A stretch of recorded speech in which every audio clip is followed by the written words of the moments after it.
ตอนที่ 7 งานเลี้ยงรุ่นคืนนี้อย่าลืมนะชั้น2โรงแรมหวาเทียนโอเคกำลังเตรียมตัวอยู่ไปตรงเวลาแน่นอนวางใจเถอะไม่สายแน่นอนฟางหลิงหยวนเธอล่ะ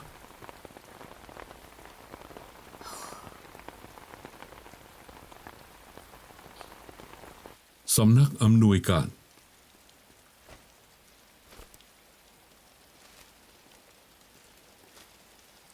เสี่ยวติงเย็นนี้ฉันเลี้ยงหม้อไฟเองเราไม่กินข้าวโพดเลยนะเป็นอะไรทะเลาะกับแฟนเหรอภาพหมู่โรงเรียนมัธยมเมืองอู่เหยียนที่3รุ่น2010ม6ห้อง4รองอัยการฟางทำไมพี่ถึงไม่เคยบอกว่าพี่กับเจียงถิงเป็นเพื่อนร่วมห้องกัน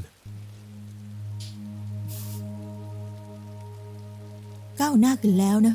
เจอเรื่องแล้วรู้จักใจเย็นมีเหตุผลและเป็นกลางและสืบฉันด้วย ผมแค่อยากตามหาความจริงพี่ยืนยันมาตลอดว่าเธอเจตนาฆ่าเพราะมีปัญหามาก่อนไหมพี่จะแก้แค้นเธอพี่เลยต้องการตัดสินให้เธอผิดใช่แบบนี้หรือเปล่าแล้วทำไมนายถึงคิดว่าฉันต้องการตัดสินให้เธอผิด ถ้าไม่ใช่อย่างที่ผมคิดแล้วทำไมพี่ต้องปิดบังล่ะฉันไม่ได้ตั้งใจจะตัดสินให้ใครผิดฉันก็เหมือนนายแค่อยากตามหาความจริง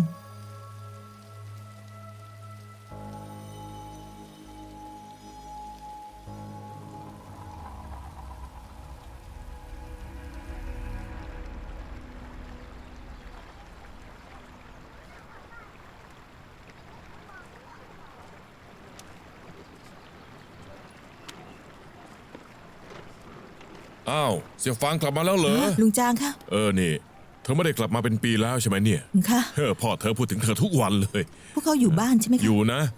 รีบไปดูเธอไป งั้นหนูกลับก่อนนะ ไปเธอไป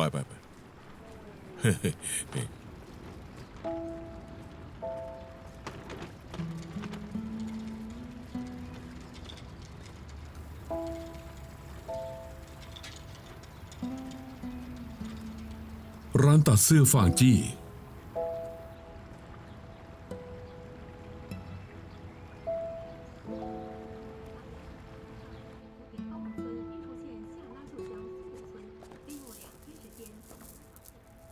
รอสักครู่นะ เดี๋ยวฉันมาค่ะ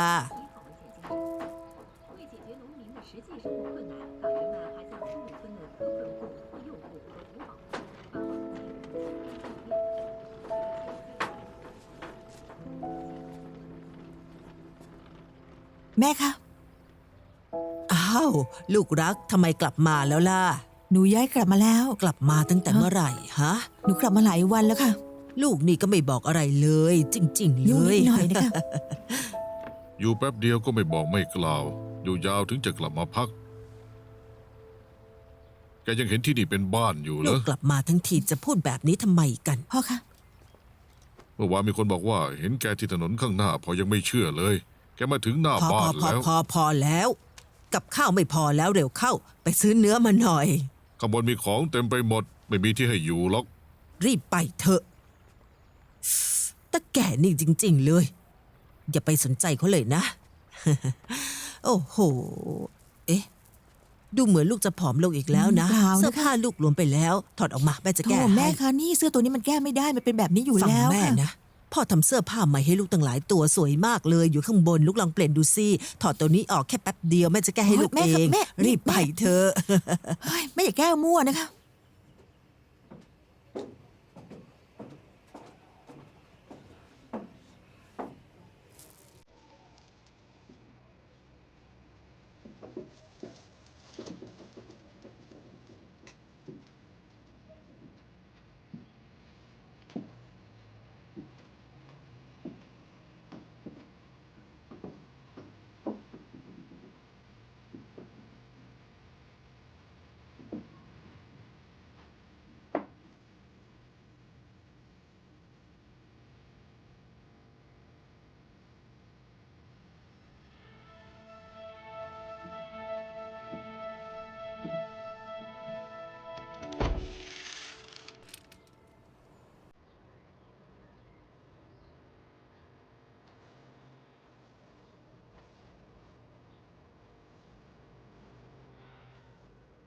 พ่อเพิ่งทำกระโปรงใหม่ให้แก ลองใส่สิ จริงเหรอคะ แกลองดูสิ ของหนูเหรอ เออ ไม่กี่วันก่อนมีลูกค้าคนหนึ่งมาสั่งทำชุดกระโปรงตัวนี้เพราะคิดว่ามันสวยดี ก็เลยแอบทำให้แกอีกตัวหนึ่งแค่เนื้อผ้าไม่ดีเท่าของ ดี เขา มากเลยค่ะฝีมือพ่อดีที่สุดเนี่ย งั้นรีบลองใส่สิ ขอดูหน่อยนะคะ วันนี้ที่โรงเรียนมีกิจกรรมไม่ใช่เหรอใส่ตัวนี้สิ หัวหน้าห้องกระโปรงที่เธอใส่เป็นพิธีกรวันนี้สวยมาก นั่นสิสวยมากจริง ฟังหลิงยวนทำไมเธอใส่ชุดเหมือนหัวหน้าห้องเลยอะ ฟังหลิงยวน เธอใส่ชุดนี้แล้ว สวยมากเลยนะ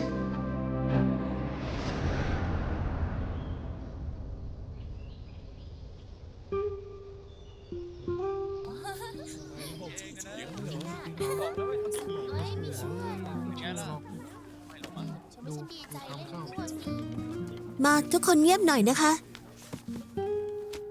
คะแนนวิชาคณิตศาสตร์ของการสอบกลางภาคครั้งนี้ออกมาแล้ว ทุกคนสอบได้คงเส้นคงวาดี สอบได้ไม่เลวเลย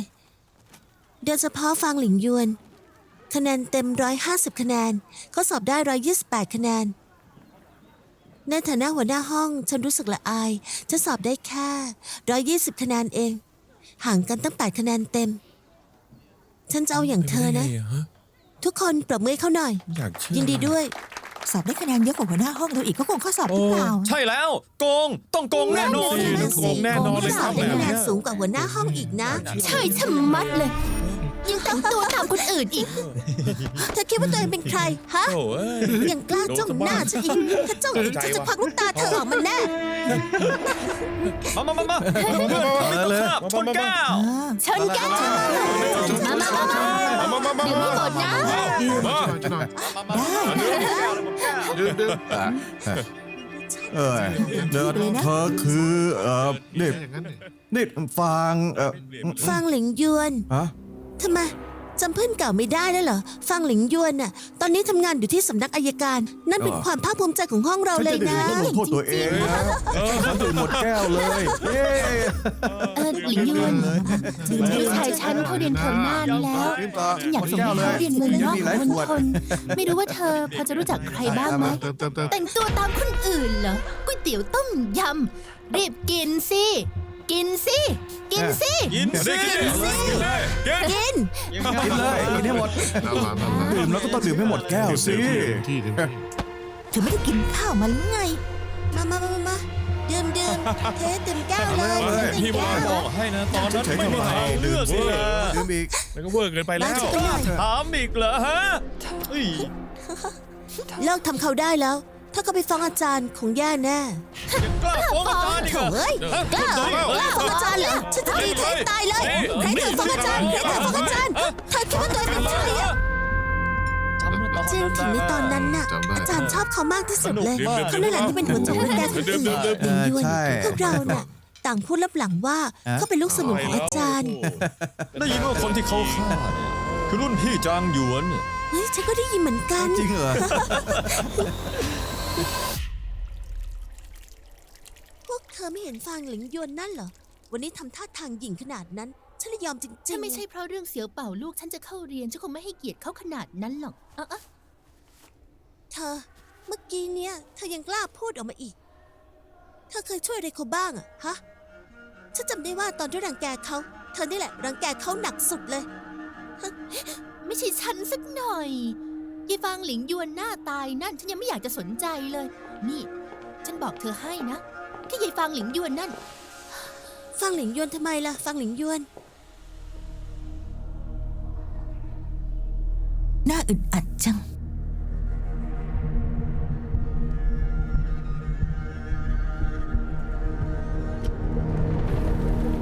โอ้ยมาดื่มอีกสักแก้วดื่มอีกสักแก้วเถอะ ค่อยๆนะ เป็นอะไรหรือเปล่า นี่เธอนี่ ค่อยๆนะ ค่อย มา ๆ ขอบคุณค่ะ ขอบคุณค่ะ ดื่มในงานเลี้ยงรุ่นมากไปเหรอไม่มากนะ ถือไว้ ถือไว้ ถือไว้ เจียงถิงเป็นเพื่อนร่วมห้องของพวกคุณหรือเปล่า ใช่ค่ะ คุณเป็นใครคะ นี่คือนามบัตรของฉัน ทนายเหลยสุ่ม ทนายเหลย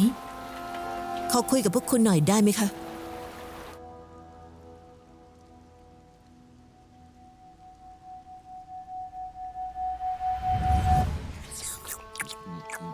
อร่อยนะ อร่อยสุดแล้วแต่กินไม่ค่อยลงไหน โอเคนะ เครียดไปหน่อยมื้อนี้กินได้กินดีไม่ไหนอ้วนขึ้น ลากปากวันนี้ แก้มป่อง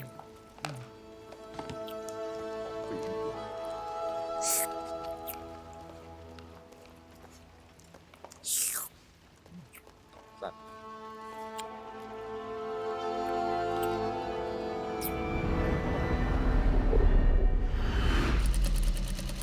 ชุดนี้พอดีตัวหรือเปล่า พอดีตัวมากเลยค่ะ ตัดตั้งแต่เมื่อไหร่คะ ลูกไม่ค่อยได้กลับมา พ่อลูกน่ะพอผ่านไปพักหนึ่งก็จะตัดให้ลูกชุดหนึ่งพอผ่านไปอีกพักหนึ่งก็จะตัดให้ลูกอีกชุด เสื้อผ้าเต็มตู้ไปหมดแล้ว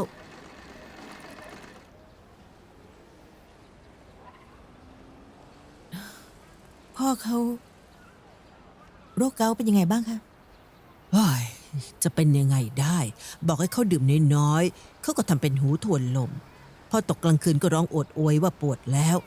เมื่อก่อนน่ะทำใจจ่ายเงินไม่ได้ เสื้อผ้าของลูกน่ะพ่อก็เป็นคนตัดเย็บให้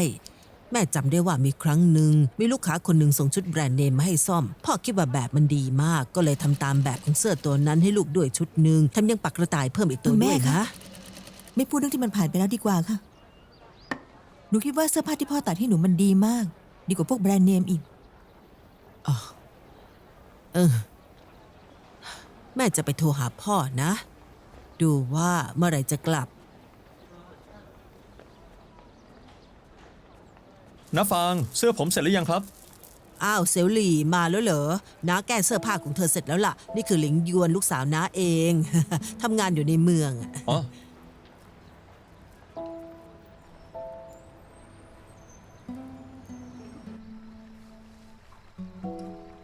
ไม่คิดเลยว่าบ้านคุณจะอยู่ใกล้โรงงานกระจกของพวกเราขนาดนี้ทำไมไม่เคยเห็นคุณเลยล่ะ ปกติแหละฉันไปเรียนมหาวิทยาลัยในเมือง แล้วก็เลยทำงานที่นั่นเลย1 ปี กลับมาไม่กี่ครั้ง ไม่เคยเจอก็ปกตินะ อ๋อ ก็จริงอะนะ งานพวกคุณนี่ต้องยุ่งมากแน่ๆเลย ยุ่งเหรอ ยุ่งมันก็ยุ่งแหละ แต่อีกเรื่องก็คือ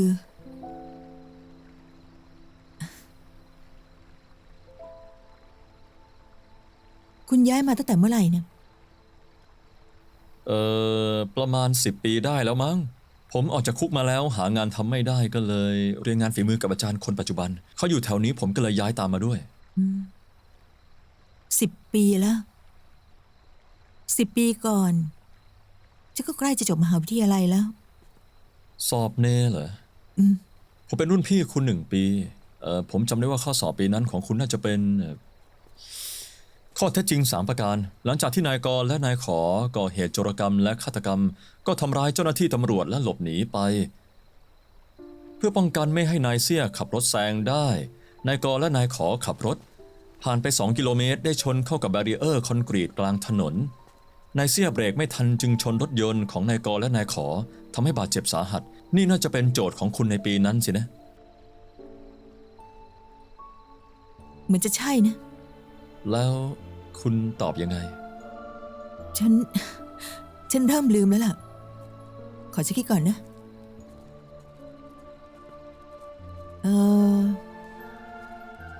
นายกและนายขอขับรถสร้างความเสี่ยงที่ไม่ได้รับอนุญาต ถือว่าเป็นพฤติกรรมอันตราย ซึ่งก่อให้เกิดผลลัพธ์นี้ขึ้น ดังนั้นทั้งนายกและนายขอก็ควรจะรับผิดชอบร่วมกัน ผิดแล้วมั้ง มีบางคดีถึงแม้พฤติกรรมที่อันตรายจะไม่อาจยอมรับ และยังทำให้เกิดผลลัพธ์แบบนี้ แต่ถ้าระหว่างเหตุอันตรายและผลลัพธ์ไม่ได้อยู่ในขอบเขตอำนาจที่จะเป็นคดีได้แล้วก็ ดังนั้นผู้ก่อเหตุก็ไม่จำเป็นต้องรับผิดชอบผลลัพธ์ แต่ฉันคิดว่า นักโทษหลบหนีก็ควรจะรับผิดชอบส่วนหนึ่ง ยกตัวอย่างนะ ถ้าการค้ายาทำให้คนตาย งั้นจะต้องยื่นฟ้องคดีฐานประมาทจนทำให้คนตายด้วยไหม หรือถ้าโสเภณีป่วยเป็นโรคทางเพศและบอกแขกอย่างชัดเจน แต่แขกพวกนั้นก็ยังต้องการจนทำให้ติดโรค งั้นโสเภณีจะต้องมีโทษว่าทำร้ายคนอื่นอีกหรือเปล่า พฤติกรรมเหล่านี้ล้วนแต่เป็นสิ่งที่ผู้ซื้อบริการและผู้เสพยายินยอมที่จะเลือกทำและรับผิดชอบการกระทำอย่างอิสระ ในรายละเอียดของคดีนี้ อาการบาดเจ็บสาหัสของนายเซี่ยกับพฤติกรรมของนายกอและนายขอเกี่ยวข้องกันแค่เรื่องของเงื่อนไขเท่านั้น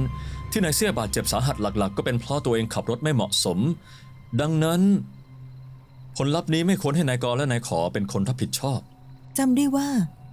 นี่เป็นคำตอบมาตรฐานของปีนั้นนะจนถึงตอนนี้คุณก็ยังท่องได้อยู่แล้ว อ๋อแต่ปัจจัยที่ต้องพิจารณาในความเป็นจริงมันน่าจะมีมากกว่านี้ใช่ไหมล่ะ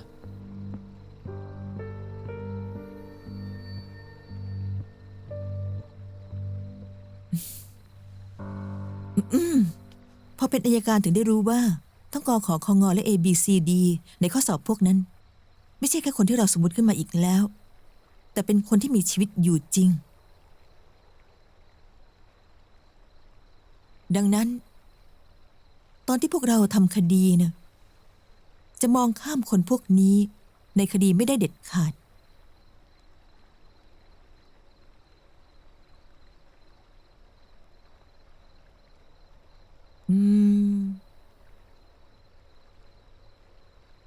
คุณ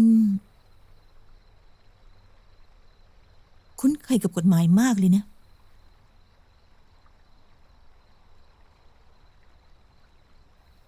ตอนม.ปลายสนใจเรื่องกฎหมายมากนะที่จริงก่อนที่ผมจะเรียนจบก็ได้รับหนังสือตอบรับ จากมหาวิทยาลัยพวกคุณ หลิมูเฟิงพัสดุของนาย ครับ มาแล้วครับอ่ะขอบคุณครับ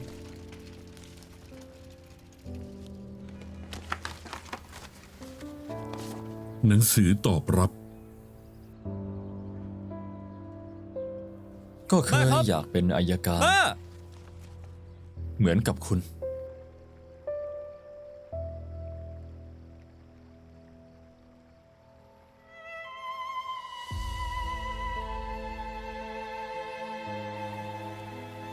คุณเคยได้ยิน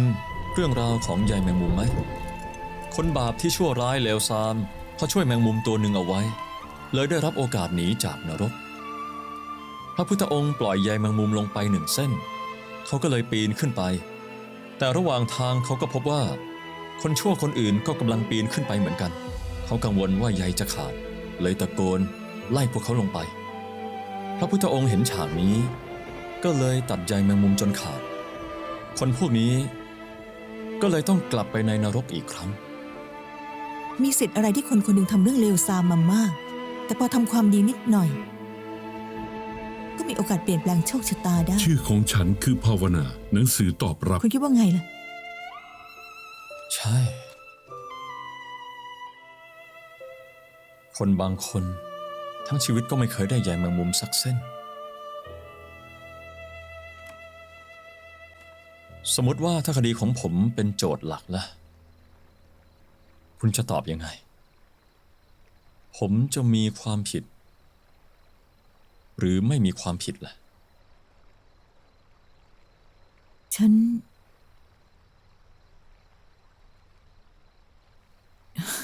ไม่เป็นไรไม่ต้องตอบผมหรอก หนังสือตอบรับ ตามข้อเท็จจริงตามประมวลกฎหมายอาญาของสาธารณรัฐประชาชนจีน ข้อที่ 234 มาตรา 20 วรรค 2 จึงให้ตัดสินตามนี้ ขอให้ทุกคนยืนขึ้นค่ะ จำเลยหลีมู่เฟิงกระทำผิดฐานทำร้ายผู้อื่นพิพากษาจำคุก 4 ปี 是悬崖的等候，走过路口，跌撞中自由，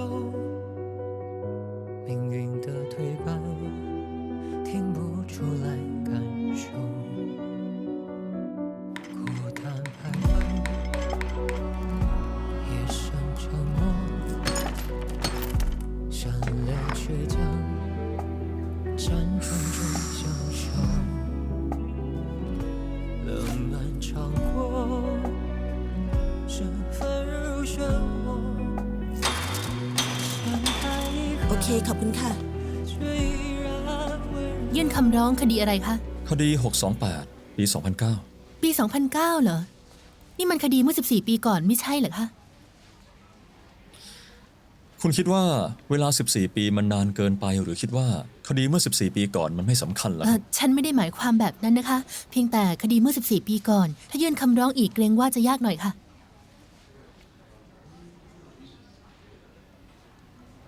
ไม่ว่าจะเป็นเมื่อ 14 ปีก่อนหรือตอนนี้ ผมแค่ป้องกันตัวโดยชอบทำผมเป็นเหยื่อ ผมหลีมู่เฟิง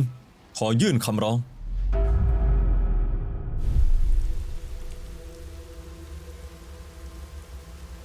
คำร้อง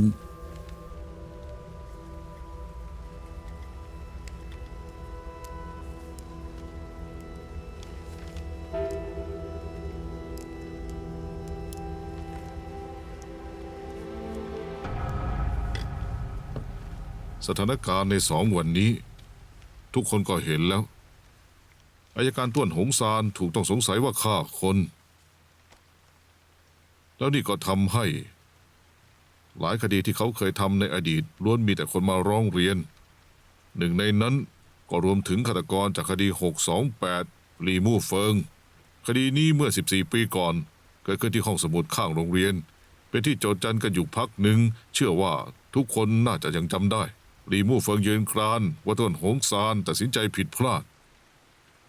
ดังนั้นวันนี้ที่เชิญทุกคนมา ก็เพื่อพูดคุยแนวคิดของตัวเองดูว่าพวกเราควรจะจัดการยังไง ฉันขอเสนอให้จัดประชาพิจารณ์เพื่อถือโอกาสนี้อธิบายและให้เหตุผล พ่อของผู้ตายคนนี้ไม่เพียงรายงานต้วนหงซานแต่ยังมาแก้แค้นถึงที่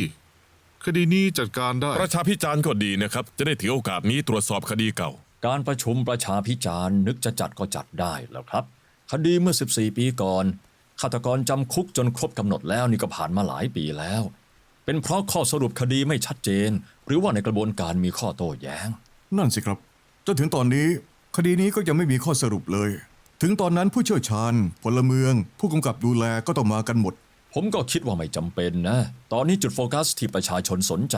คือคดีเมื่อ 14 ปีก่อนแล้วครับ อายการสุยคุณคัดค้านการประชาพิจารณ์แล้วคุณมีวิธีอะไรที่จะฟื้นคืนความเชื่อใจของประชาชนล่ะ ผมแค่คัดค้านเรื่องที่ว่ามีความจำเป็น จะต้องเสียเวลาไปกับคดีเก่าที่ปิดไปแล้วเหรอครับ อะไรคือการเสียเวลาคะถ้าประชาชนถูกตัดสินผิดจนทำให้เสียเวลาชีวิตตั้งหลายปีนั่นไม่เรียกว่าเสียเวลาเหรอคะ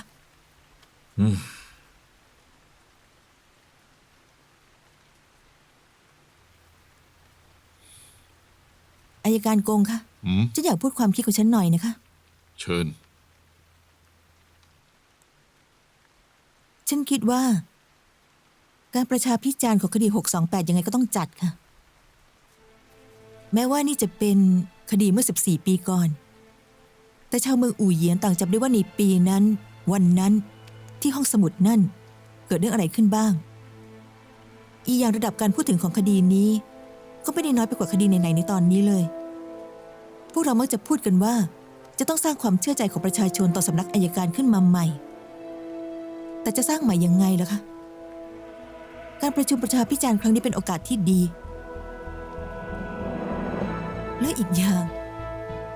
ในเมื่อคู่กรณีเป็นฝ่ายยื่นคำร้องแล้ว ในฐานะอัยการ ก็ต้องมีหน้าที่ตอบคำถามนี่ค่ะ คุณคิดว่ายังไงคะอัยการซุย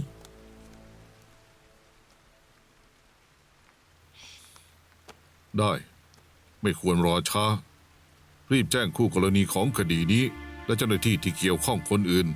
เชิญเจ้าหน้าที่รับฟังคดีที่ไม่มีผลประโยชน์ เกี่ยวข้องกับคดีมา พวกเราจะรีบจัดการประชาพิจารณ์โดยเร็ว รองอัยการฟัง การประชุมประชาพิจารณ์ครั้งนี้ คุณเป็นผู้รับผิดชอบนะ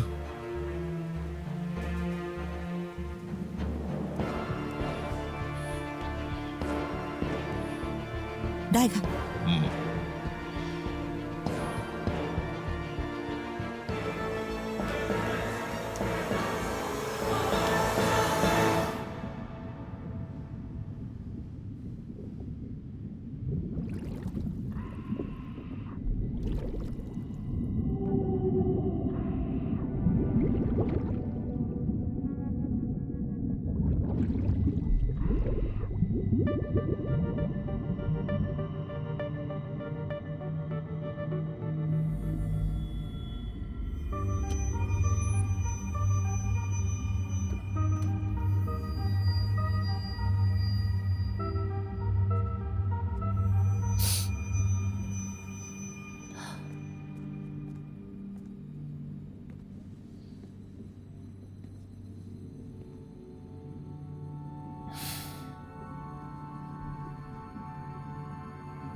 นายไม่ควรมาที่นี่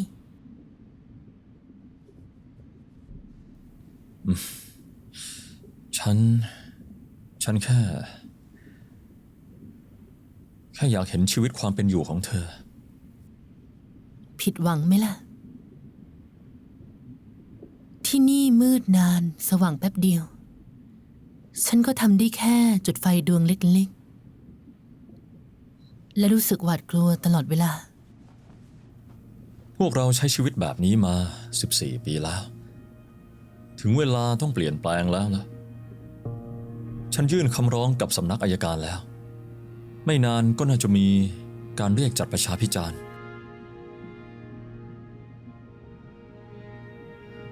ผ่านไปตั้งหลายปีแล้ว เรื่องที่เมื่อก่อนทำไม่ได้ตอนนี้ก็มีแต่จะยากขึ้น ฉันรู้ แต่ฉันก็อยากจะลองอีกสักครั้ง ฉันจำได้ว่าเมื่อหลายปีก่อนนายก็อยากยื่นคำร้องแล้วนี่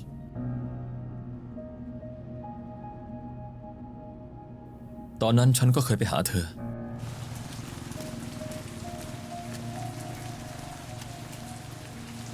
ห้อง 202 ตึก 5 หมู่บ้านฝูเจีย เขตวีเยียน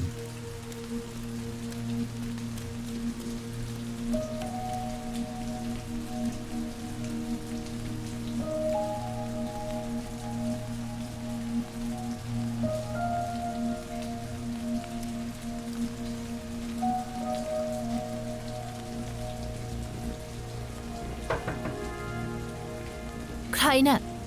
เหมยเจิง ฉันเอง หลี่มู่เฟิง ฉันได้รับการลดโทษก็เลยได้ออกมาก่อนกำหนด ฉันคิดว่าควรมาเจอเธอสักหน่อย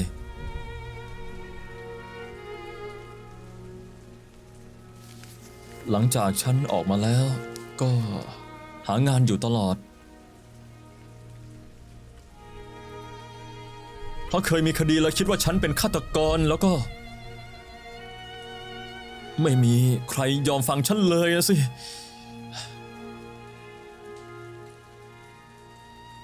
ฉันเลยทำได้แค่มาหาเธอ มีแค่เธอที่รู้ว่าฉันไม่ใช่ฆาตกร ดังนั้นฉันอยากขอร้องเธอถ้าฉันยื่นคำร้อง เธอจะช่วยฉันได้ไหม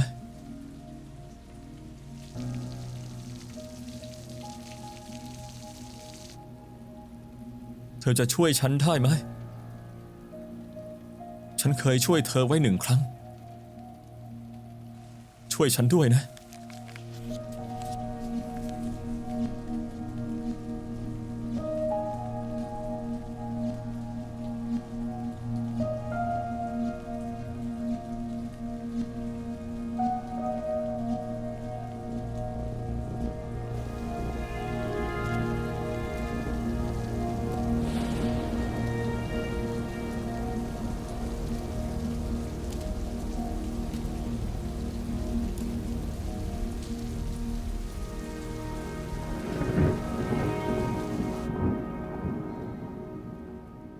ขอโทษนะ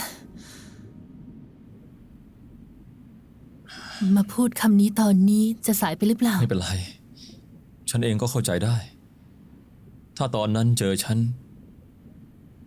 ก็ถือว่าเป็นการทำร้ายเธอเหมือนกัน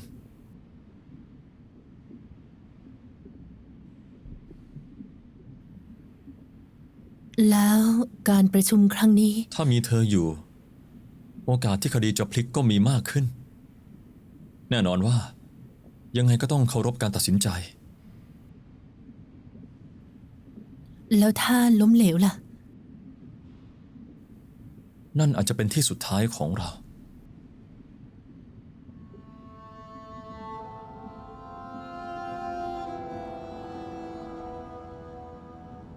ห้องอัยการประจำสถานกักกัน หลี่มู่เฟิงยื่นคำร้องแล้ว สำนักอัยการตัดสินใจว่าพรุ่งนี้จะเรียกจับประชาพิจารณ์คดีฆาตกรรมห้องสมุด 628 เมื่อยื่นคำร้องสำเร็จถ้าหลี่มู่เฟิงชนะขึ้นมา คดีที่คุณทำก็จะเป็นคดีผิดพลาด เลยสู่ ลิซู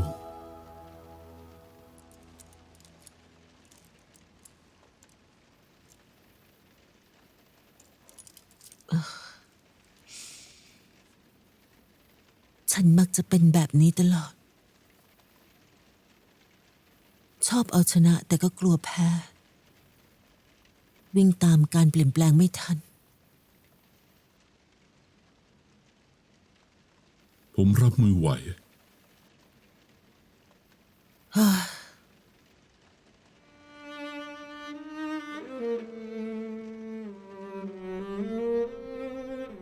รองอัยการฟาง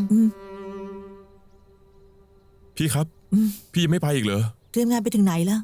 ใกล้เสร็จแล้วครับ พรุ่งนี้เริ่มตอน8 โมงตรง เจ้าที่รับฟังคดี 5 คนผู้เชี่ยวชาญด้านกฎหมาย ทนายตัวแทนชุมชนพลเมืองผู้ไกลเกลี่ยแจ้งทุกคนทราบหมดแล้วครับ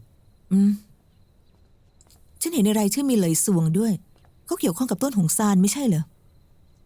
14 ปีก่อนก็เป็นผู้ช่วยอัยการของหัวหน้าต้วน ดังนั้นก็เลยเป็นผู้เกี่ยวข้องในคดี ได้ในทำงานเถอะ ครับ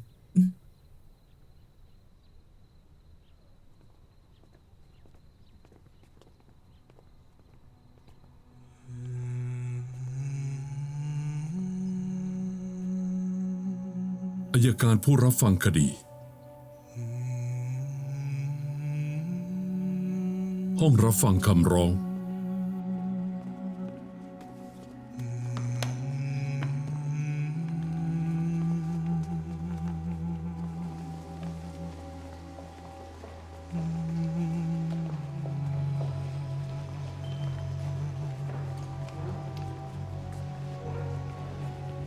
อัยการผู้รับฟังคดี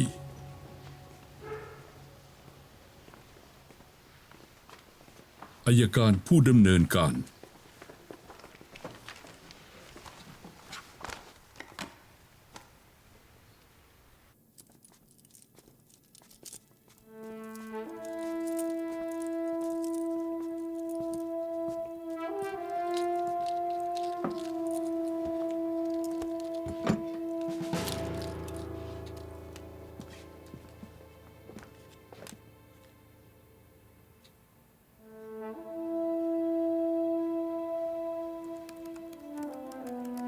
อัยการผู้รับฟังคดีผู้ร้องทุกข์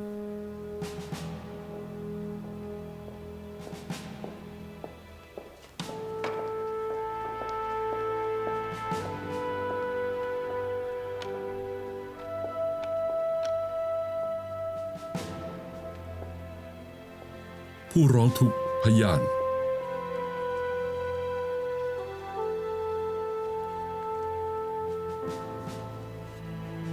อัยการผู้รับฟังคดี สวัสดีครับ ผมคืออัยการกงผิงแห่งสำนักอัยการเมืองอู่เหยียนสำนักอัยการพลเรือนเมืองอู่เหยียนวันนี้ผมขอเปิดการประชุมประชาพิจารณ์การอุทธรณ์ในคดีอาญาของหลี่มู่เฟิงเพื่อรับฟังความเห็นของทุกฝ่ายผ่านการประชาพิจารณ์เพื่อเสนอการพิจารณาดำเนินการอุทธรณ์ในคดีอาญาให้เป็นไปตามกฎหมายการประชุมมีขึ้นในวันนี้ครับวันนี้สมาชิกในทีมมีรองอัยการของศาลประจำเมืองฟางหลิงหยวนผู้ช่วยอัยการหลิวเซ่าหลันพนักงานศาลติงอีเจ้าหน้าที่รับฟังคดี5 คนเจ้าหน้าที่สืบสวนในคดีเดิม2 ท่านผู้ร้องทุกข์หลี่มู่เฟิงพยานเหมยเจิงผู้ช่วยอัยการในคดีเดิมเหลยสวงและอัยการเจ้าของคดี628เดิมต้วนหงซานผู้ร้องทุกข์หลี่มู่เฟิงผู้ที่มีส่วนร่วมเหล่านี้มีความสัมพันธ์กับคุณที่ส่งผลกระทบต่อการจัดการคดีนี้อย่างยุติธรรมหรือไม่ถ้ามีความสัมพันธ์ด้านผลเสียและผลประโยชน์แล้วก็คุณสามารถยื่นขอถอนตัว ไม่มีครับ ได้ครับการประชาพิจารณ์การอุทธรณ์ในคดีอาญาหลี่มู่เฟิงเริ่มอย่างเป็นทางการ ก่อนอื่นขอเชิญทุกคนรับชมวิดีโอการพิจารณาคดี 628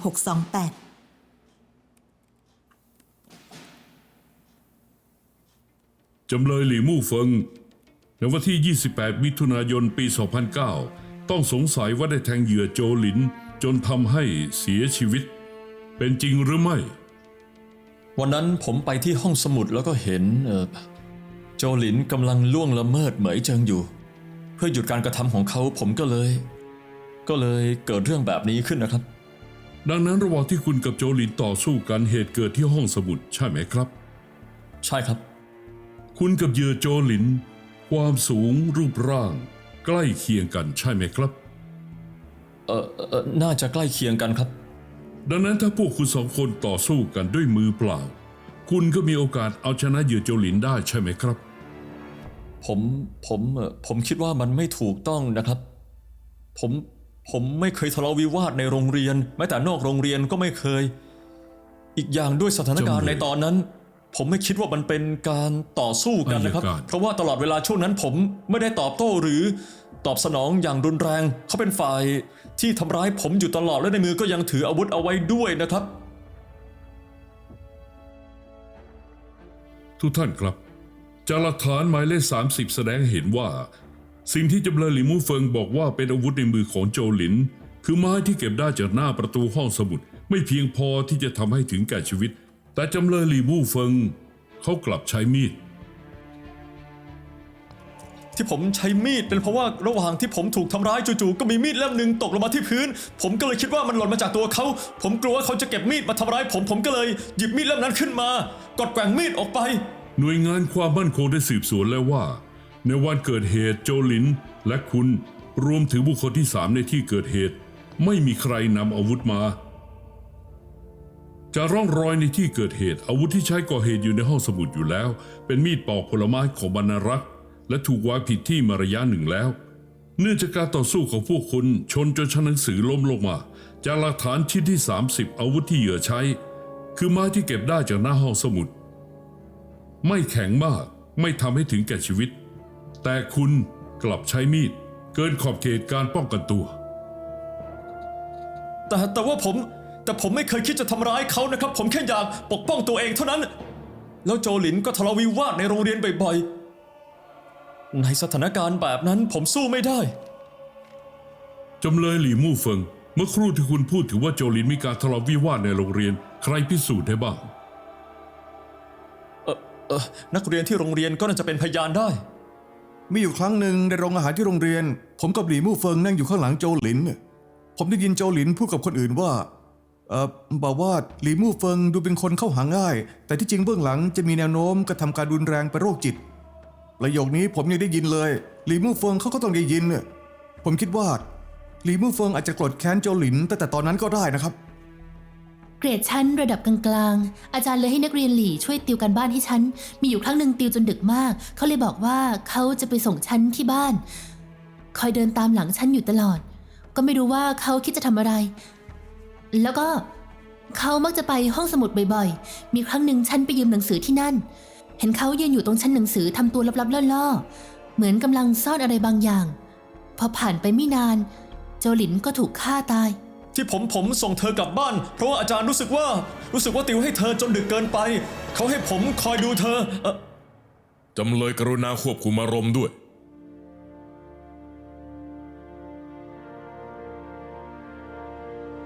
ผู้ร้องทุกข์หลี่มู่เฟิงคำร้องของคุณคืออะไรคะ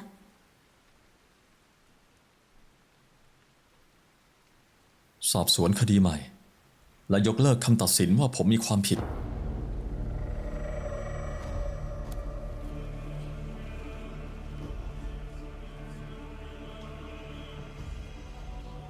โจหลินล่วงละเมิดเหมยเจิงผมเข้าไปขัดขวางระหว่างที่ถูกเขาทำร้ายก็มีมีดเล่มหนึ่งตกอยู่ที่พื้นผมกลัวว่าเขาจะหยิบมีดมาทำร้ายผมมากขึ้นผมจึงได้ทำการตอบโต้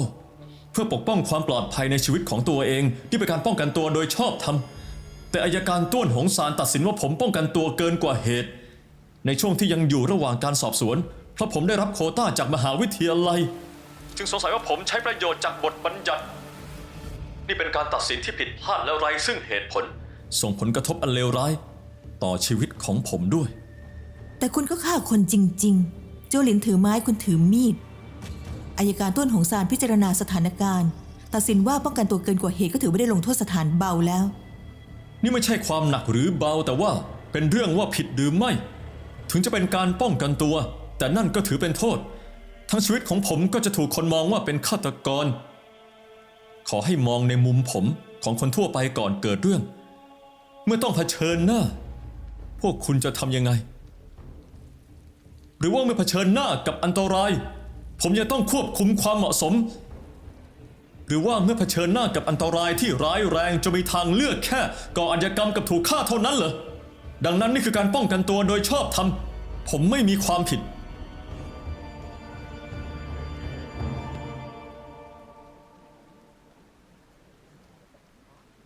คดีเมื่อ 14 ปีก่อนจะมีปัญหาจริงหรือไม่ ยังต้องการหลักฐาน ต่อไปพวกเราขอสอบถามคู่กรณีอีกคน พยานเหมยเจิง คุณยังจำได้ไหมคะว่าเขาเป็นใคร โจหลิน ฉันลืมไม่ลงหรอกค่ะ อย่างที่คุณกล่าวว่า คุณถูกโจหลินก่อกวนที่ห้องสมุด เขากำลังจะทำการล่วงละเมิดคุณ ตอนที่คุณตะโกนขอความช่วยเหลือหลี่มู่เฟิงก็มาถึงที่เกิดเหตุ เพื่อปกป้องคุณสุดท้าย ในระหว่างที่เขากับโจหลินสู้กันจนพลั้งมือฆ่าใช่ไหมคะ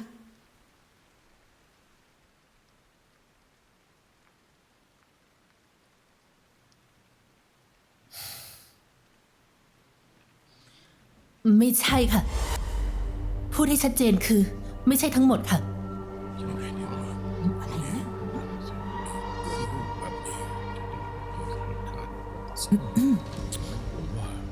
งั้นตอนอยู่โรงเรียนเขาก่อกวนคุณหรือเปล่า ไม่เคยค่ะ คุณเคยเกลียดหรือรำคาญโจหลินหรือเปล่าคะ ไม่เคยค่ะ เขาไม่ได้ตั้งใจทำร้ายหรือล่วงละเมิดคุณใช่ไหมคะ ใช่ค่ะ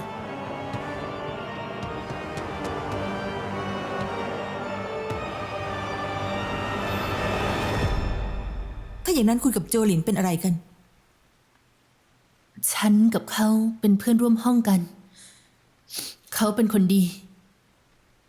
ที่จริงคนที่คอยข่มขู่ฉันมาตลอด เป็นคนอื่นค่ะ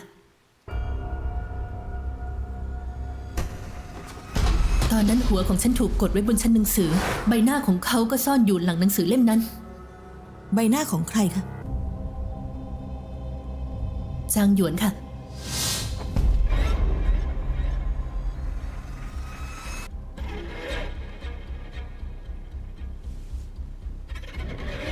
คุณหมายความว่าตอนนั้นจางหยวนก็อยู่ในที่เกิดเหตุด้วย เขาอยู่ตลอดค่ะ หยุดตีได้แล้ว หยุดได้แล้ว งานนี้มันสารเลวจริง ๆ เลย หยุดตีได้แล้วหยุดเถอะมีใครอยู่ไหม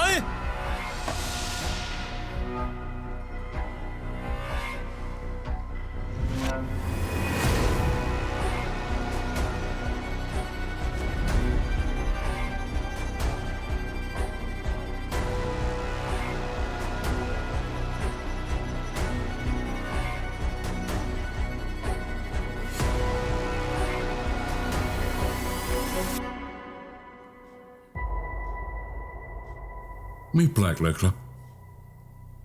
มีอะไรแปลก นี่ก็ผ่านไป2 ชั่วโมงกว่าแล้ว ยังไม่ถึงตาผมอีก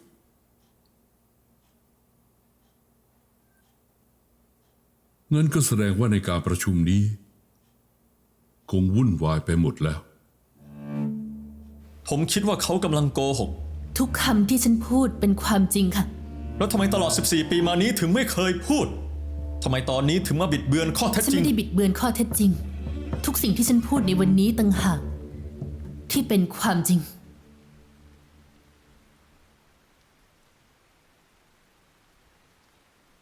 พยานเหมยเจิง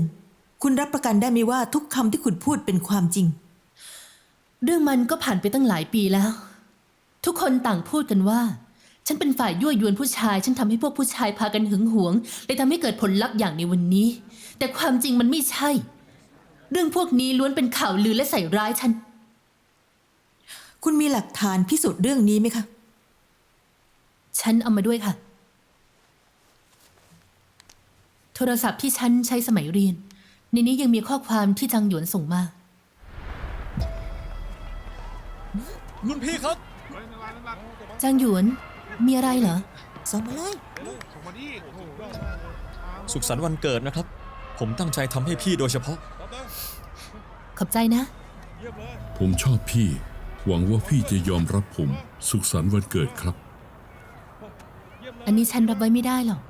ตอนนี้นายอยู่ม .6 แล้ว ควรจะใส่ใจกับการสอบเข้า วิ่งมาเร็วเราด้วยนั่นแหละใช่ รุ่นพี่ครับ ระวังนะ พี่ยังจำคำศัพท์นั้นได้ไหมครับ เปราะบาง fragile ศัพท์คำนี้น่ะ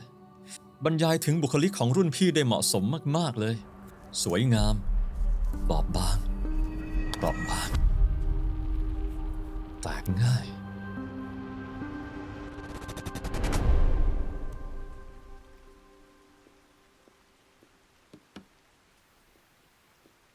พักการประชุมชั่วคราวเถอะ เอาอย่างนี้นะ เนื่องจากพยานมีการยื่นหลักฐานใหม่ พวกเราจะพักการประชุมชั่วคราว อีก1 ชั่วโมงก็จะประชุมต่อ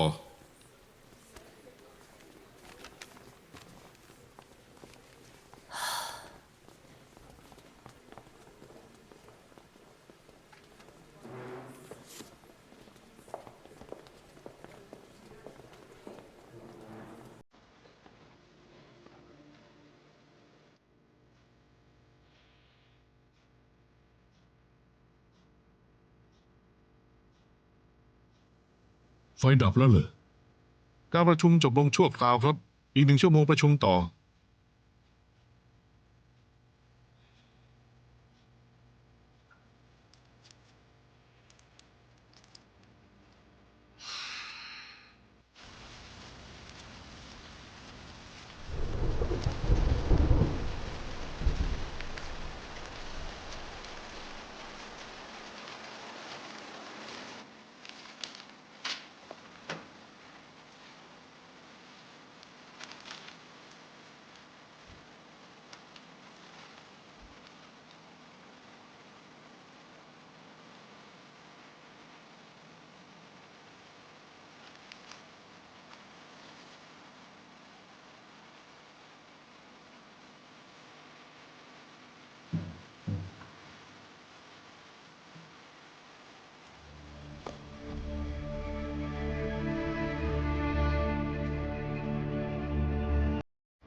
คุณไม่หิวเหรอ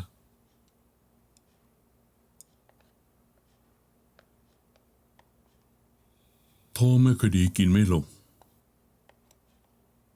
คุณคิดว่าใกล้จะจบแล้วใช่ไหม ตรงกันข้าม นี่จะเป็นการต่อสู้ที่ยาวนาน เพราะแต่ละคนล้วนมีเป้าหมายของตัวเอง คุณไม่ได้อยู่ในการประชุม แล้วคุณรู้ได้ยังไงกัน ที่หลิงมู่เฟิงยื่นคำร้องขออุทธรณ์ก็เพื่อไม่ให้ตัวเองได้ชื่อว่าเป็นฆาตกรอัยการโกงเห็นด้วยกับการประชาพิจารณ์ก็เพื่อทำให้ประชาชนสบายใจฟางหลิงยวนสนับสนุนการประชุมนี้ เพื่อคืนความจริงของข้อเท็จจริง ทุกคนล้วนมีแผนของตัวเอง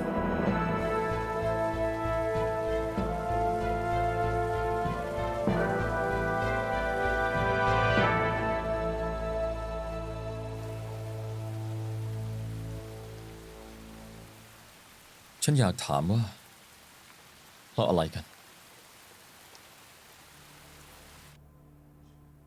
พยานผู้เห็นเหตุการณ์เมื่อ 14 ปีก่อนคนนั้นเขาจะมีแผนอะไรล่ะครับ เขาถูกข่าวลือนี้กักขังมา 14 ปีแล้ว วันนี้ที่เขายินดีมาเข้าร่วมประชาพิจารณ์นี้ ยอมพูดเรื่องเก่า ก็เพราะว่าเตรียมพร้อมมาแล้ว ที่จะลบล้างข่าวลือต่อหน้าชาวเมือง อู่เหยียนทุกคน ฉันเป็นผู้หญิงเสเพลมา 14 ปีแล้ว ข่าวลือก็ควรจบลงได้แล้ว ฉันต้องการล้างมลทินให้ตัวเอง แล้วฉันล่ะ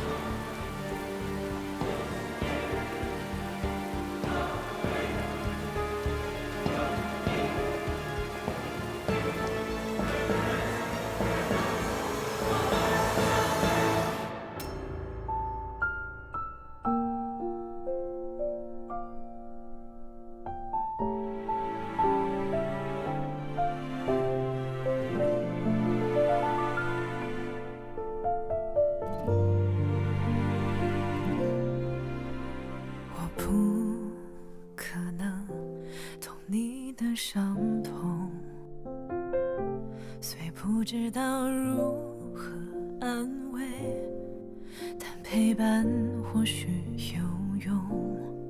只愿此刻风和世界能带走你的迷雾，我依然在你左右，像星光守着夜空，曾想靠近，怕太过用力，让你更难平静，不去打扰你的沉默，只静静守候。我知